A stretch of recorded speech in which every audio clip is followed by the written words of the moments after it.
World War II was entering a prolonged and exhausting phase.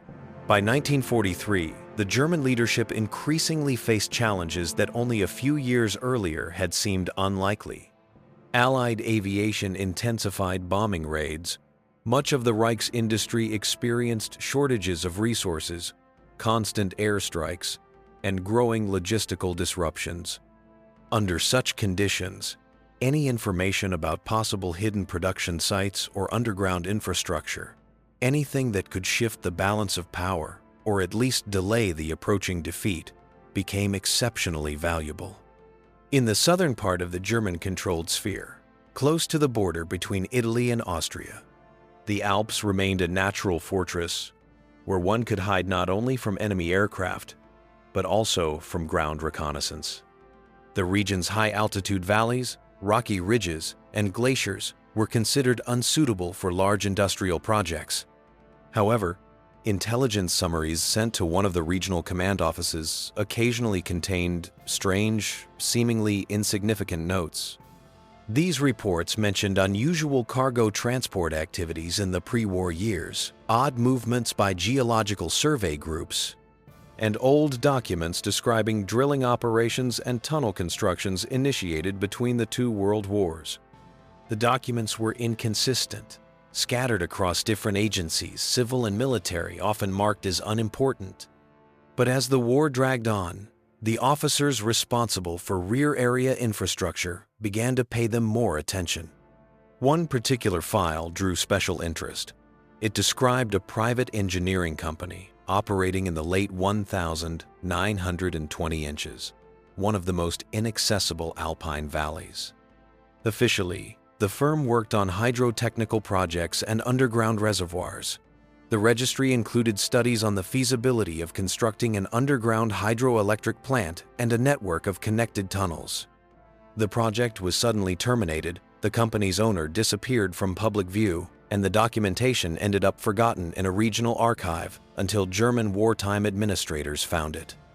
At first, it appeared to be just another abandoned economic initiative. Yet several details raised suspicion. The records mentioned unusually large quantities of concrete and steel that were supposedly delivered to a remote mountain region, as well as references to additional shafts unrelated to power generation. Among the attachments were photographs showing carved entrances sealed with massive metal doors far stronger than anything typical for standard civil engineering. During total mobilization of resources, even a hint of a hidden underground complex seemed promising. A decision was made to send an engineering reconnaissance unit into the region. Officially, it was attached to a civilian infrastructure office, but operationally, it acted under the Military District Command. The route to the supposed site ran along steep mountain roads, many of which barely accommodated trucks. Progress was slow, but the equipment, geodetic instruments, portable generators, floodlights, and basic tools for analyzing underground structures could be transported upward. The team expected to find a few abandoned tunnels or a small chamber that could potentially be repurposed as a storage depot. But when they arrived, parts of the old descriptions no longer matched reality. Several paths were destroyed by avalanches, and some landmarks had been swallowed by rockfalls. Still, the engineers used old maps and photographs to reconstruct the approximate layout. It wasn't long before they noticed geometric patterns in the stone lines, too straight to be natural. As debris was cleared from one section, the outline of a reinforced concrete portal emerged. In a natural recess of the cliff, another entrance lay completely buried under rubble. Protruding metal beams showed that it had once been heavily reinforced. The team began the painstaking process of excavation, avoiding explosives to prevent damaging any internal structures. After days of work, a massive metal gate appeared, two thick steel doors set deep in a reinforced concrete frame. Rust covered the surface, but the structure remained intact. The locking mechanisms looked complex and were clearly designed for a mechanical or powered drive. At first, many assumed it must have been part of an abandoned hydroelectric project. Yet the scale made little sense. The walls were far thicker than necessary, The position of the entrance was far deeper than typical for utility tunnels. Too much rock had been removed, too much steel had been brought, too much effort for a simple civilian installation. After a detailed report reached the district command, additional specialists were deployed: mining engineers, metal cutting technicians, and drilling crews. Their mission was to gain access as quickly as possible and evaluate the interior. Opening the doors was difficult. Some locking components had to be cut away. Others were forced aside using heavy jacks. When the steel slabs finally shifted, a rush of cold air escaped, carrying the smell of dust and old lubricants. Beyond the threshold lay total darkness, yet the echo of footsteps revealed a vast hollow space. The first entry team advanced cautiously with portable lamps. Beneath their feet ran narrow-gauge rails embedded in concrete. The walls and ceiling were precisely lined with cable ducts and maintenance niches. Every few meters confirmed what was increasingly obvious. This was not a small test tunnel. It was a major, carefully engineered, subterranean installation. No one yet understood what purpose it had served or why it had been abandoned. But even the first meters under the mountain signaled that the engineering effort behind this project had been enormous, far beyond any civilian initiative. And at that moment, the group realized they had uncovered something far more significant than a forgotten pre-war experiment. The first hours after opening the sealed entrance were filled with measured caution. The German engineers and officers understood that any underground structure left untouched for more than a decade could present unpredictable risks. Yet the scale of the discovery demanded a systematic investigation. The interior space behind the steel doors was larger than anyone initially assumed. The tunnel extended far into the mountain, disappearing into darkness that swallowed the beam of the handheld lamps. As the team advanced deeper, the uniformity of the construction became more apparent. The walls were composed of reinforced concrete, carrying traces of industrial-grade formwork.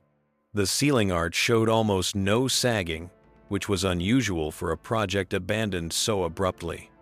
Cable mounts and ventilation ducts followed the tunnel's length, though most wiring had been stripped or removed long ago. The presence of a narrow-gauge rail line was particularly notable. It ran straight, without sharp turns, implying that the tunnel connected to a larger system rather than ending abruptly in the rock. The team halted periodically to take measurements and mark the route in case of a forced retreat. The deeper they went, the more sophisticated the engineering seemed. Junction niches suggested the presence of side galleries, but most of them were sealed by rock falls or reinforced bulkheads. These blockages looked deliberate, as if the original builders had intentionally restricted access to certain areas before leaving the site. After almost half an hour of steady progression, the tunnel split into two main branches. One sloped noticeably downward. The other continued straight. Based on structural features and airflow direction, the engineers selected the downward path. The cold draft emanating from it indicated a large interior volume further inside the mountain. The descent was long but stable, supported by a concrete floor and the same rail track. Soon, the tunnel opened into a vast chamber.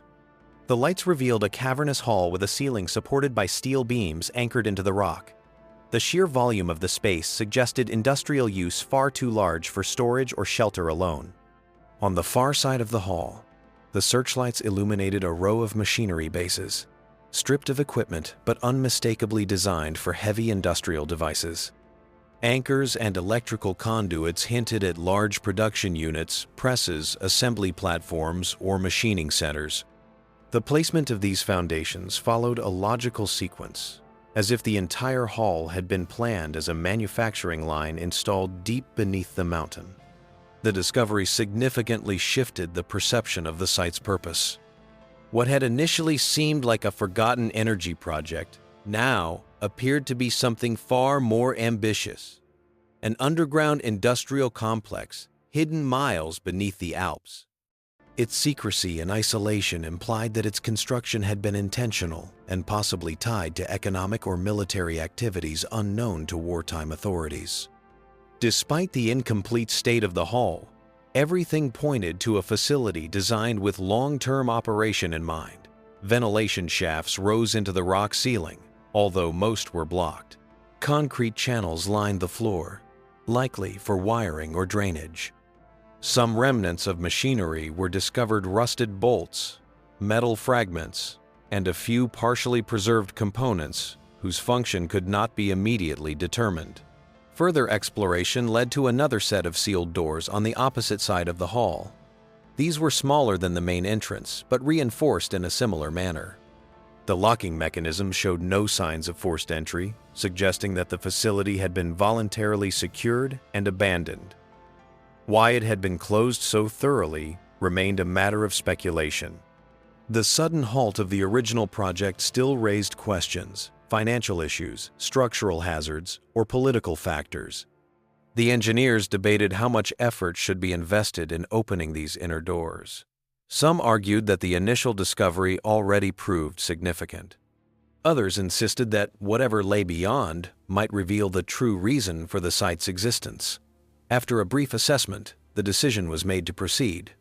Cutting equipment was prepared. Sparks illuminated the chamber as the team worked to dismantle the locking system. When the doors finally shifted, dust poured out, followed by a stagnant odor typical of enclosed industrial spaces. Behind them lay another tunnel, this one descending even more steeply. The floor here was not reinforced concrete, but carved rock smoothed by heavy equipment. Marks on the walls implied the use of drilling machines, suggesting that this deeper layer had been part of an expansion phase halted before completion. The team advanced carefully, marking each section. Approximately 200 meters in, the tunnel widened into another chamber, smaller than the first, but undeniably industrial. In its center stood a massive cylindrical structure built directly into the floor. Its surface was covered in rust, but its purpose was unmistakable. It resembled the base of a large furnace or kiln, an industrial device connected to metal processing. This realization produced a ripple of unease among the investigators. The complexity and depth of the installation suggested a hidden factory built for operations that required secrecy and protection. But who built it, and why was it never completed? The answers remained out of reach. Yet the deeper the team descended, the clearer it became that the mountain concealed an industrial project of remarkable ambition, one that had never been recorded, acknowledged, or explained. The discovery of the lower chamber fundamentally shifted the team's understanding of the underground complex. What had initially appeared to be a modest industrial facility now revealed indicators of a far more expansive and ambitious construction project.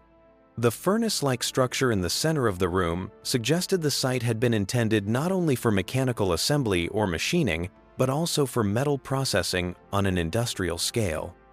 Any such capability would have required significant power, ventilation, and transport infrastructure, implying a network that extended much deeper into the mountain. The engineers cataloged each section of the chamber before continuing their survey. Rock dust piled along the edges of the floor indicated that the last active operations in this part of the facility had halted abruptly. There were no signs of damage or forced abandonment, only a sense that construction had simply stopped mid-process. This reinforced the suspicion that the project's sudden suspension had not been the result of physical destruction, but of a decision made elsewhere, perhaps at a higher administrative or political level. The ventilation ducts branching from the upper corners of the chamber were examined next. Most were sealed, but several bore scorch marks, suggesting they had once been tested or partially operational. The ducts were unusually large, more suited for managing the heat of heavy industrial equipment than for ventilation in conventional storage spaces. This further supported the growing theory that the facility had been constructed as a self-contained subterranean factory, capable of running extensive operations away from public view. As the team proceeded, they located a narrow stairwell carved into the chamber's far wall. It descended at a modest angle and was reinforced with steel beams. The stairwell led to a smaller intermediate room, possibly intended for maintenance or housing auxiliary machinery. Old crates and metal frames lay scattered along the walls, but all identifying markings had long since faded. No intact tools or equipment remained, only metal components that offered few clues regarding their original use. At the opposite end of this maintenance room, another corridor extended deeper into the mountain. Unlike previous sections, this corridor showed signs of incomplete reinforcement. Wooden support beams were still in place, long since dried and cracked. The engineers advanced carefully, aware of the risks associated with old timber supports. Tests indicated that the corridor remained stable despite its age, allowing the team to continue onward. After several hundred meters, the group entered yet another chamber larger than the last, but still unfinished. Here, the evidence of halted construction was even more apparent. Piles of unused concrete bags, now hardened into solid masses, lay along one wall. Metal rails, ready to be installed, were stacked neatly against another. It seemed as if the workers had simply walked away one day, leaving their supplies behind.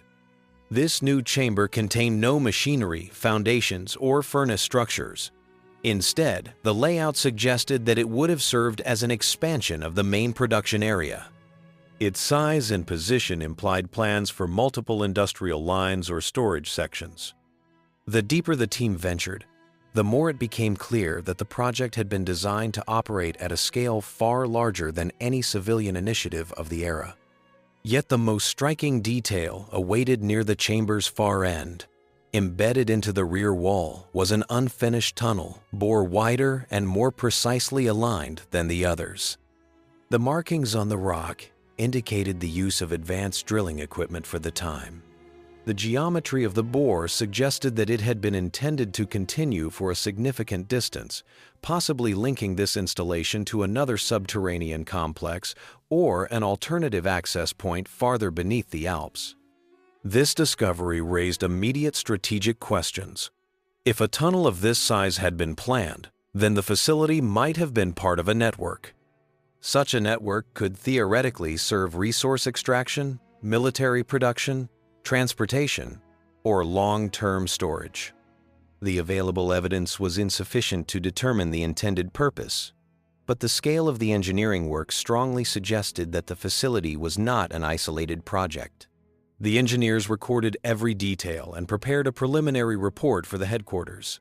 The findings emphasized the scale, complexity, and unfinished state of the factory. They also highlighted the possibility that additional entrances or chambers could still be hidden elsewhere in the mountain range.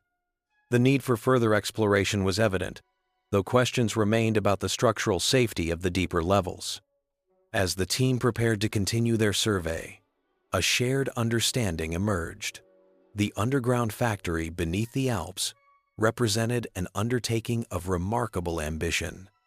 Its existence had never been recorded in official wartime planning, and no surviving documents explained its abandonment. The engineers could only conclude that they had uncovered a project whose true purpose and the reasons for its disappearance remained obscured in the shadows of history. The deeper the investigation progressed, the more evident it became that the underground factory beneath the Alps represented a project of exceptional ambition. Yet the absence of machinery, finished installations, or surviving documentation made interpretation difficult. Every chamber revealed signs of meticulous engineering, but the sudden termination of work remained unexplained. The facility had been sealed with precision, as if intentionally preserved but never meant to be rediscovered. The engineering team documented all accessible sections before initiating the final stage of exploration.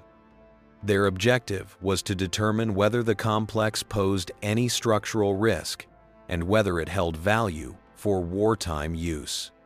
The initial assessment suggested that, although the facility was extensive, Much of it required massive repairs. The ventilation system had never been fully implemented, and many shafts were blocked. Power conduits lacked cables, and several corridors remained unlined and unstable. Nevertheless, the scale of the infrastructure indicated that, if completed, the factory could have operated as a fully self-contained industrial center. Its position deep inside the mountain offered natural protection from aerial bombardment and external surveillance. Such a location would have allowed continuous production regardless of the situation on the surface. The discovery of machinery, foundations, and furnace bases hinted at operations involving metal processing, assembly, or heavy manufacturing. As the team mapped the final chambers, they identified areas where expansion had clearly been planned. Survey markers showed alignment toward deeper sections of the mountain, where additional tunnels were intended. The presence of unused rail components and structural materials added weight to the conclusion that construction had halted abruptly and not due to geological failure. The stability of most chambers suggested that the project had been viable from an engineering standpoint. The highest-ranking officers overseeing the investigation reviewed the findings. Although impressed by the technical ambition of the facility, they recognized its limited practical value under current conditions. The war required immediate, functional industrial capacity, not long-term construction efforts deep under mountain rock.